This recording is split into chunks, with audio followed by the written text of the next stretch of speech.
বৈষম্য বিরোধী ছাত্র আন্দোলনের সময় ঘটে যাওয়া ঘটনাগুলোর তদন্তের জন্য আগামী সপ্তাহেই জাতিসংঘের প্রতিনিধি দল দেশে আসবে। তাদেরকে সব ধরনের সহায়তা করা হবে বলে জানিয়েছে স্বরাষ্ট্র উপদেষ্টা অবসরপ্রাপ্ত লেফটেন্যান্ট জেনারেল মোহাম্মদ জাহাঙ্গীর আলম চৌধুরী। সকালে সচিবালয়ে তার সাথে সাক্ষাৎ করেন বাংলাদেশে নিযুক্ত জাতিসংঘের আবাসিক প্রতিনিধি।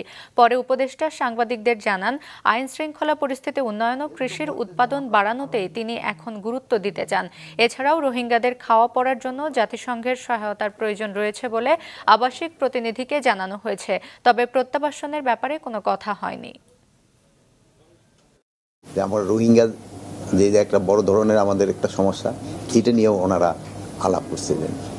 আরেকটা হলো বলছিলেন যে আমরাও চাচ্ছি, আপনারাও চাচ্ছেন যে ওই ইসির থেকে যে একটা ফ্যাক্ট ফাইন্ডিং মেশিন আসার মতো আসার কথা, যে জাতিসংঘ থেকে ওটা এরা হয়তো পাঠাবে। মানে ওইটা পাঠানোর সময় আমাদের থেকে তারা কী ধরনের হেল্প পাবে বা তারা আমাদের কী ধরনের হেল্প করবে, এই তিনটা ব্যাপারে আলাপ হয়েছে।